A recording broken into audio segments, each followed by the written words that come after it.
మొన్నటి ఉత్తరాఖండ్ టూర్లో మేము కుమావ్ రీజన్ పోయినాం.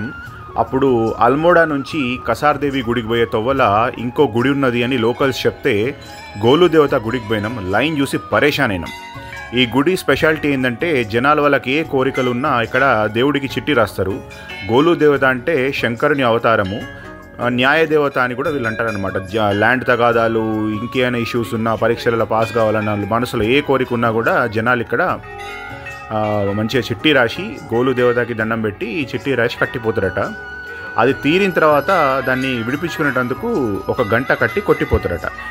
మేము తిరిగిన రూట్లో అంటే గుడి ఎంట్రన్స్ నుంచి ఈ రూట్ మొత్తం కూడా గంటన్నర టైం పట్టింది. జస్ట్ అక్కడిదక్కడనే గుండం తిప్పిండ్రు.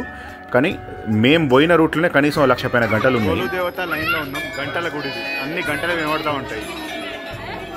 చాలామంది లైన్లలో నిల్చొని దర్శనం చేసుకున్నారు. గుడి వాతావరణం మాత్రం చాలా బాగుండే.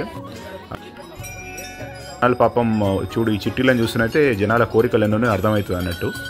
సో చాలామంది లైన్లలో ఉండే పాపం ఎక్కడెక్కడి నుంచో వచ్చి కట్టిపోయినరు. పిల్లలు అయితే కట్టడు కాకుండా కొట్టుకుంటూ కూడా ఇట్లా ఉన్నారు. ఇగో వీడు అట్లా దానికి ఎగ్జాంపుల్ అన్నట్టు ఈ పిల్లవాడు.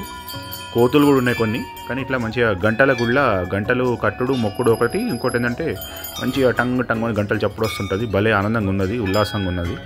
మీరు కూడా ఎప్పుడైనా కుమావ్ రీజన్కి పోతే ఈ గుడికి తప్పకుండా వండి.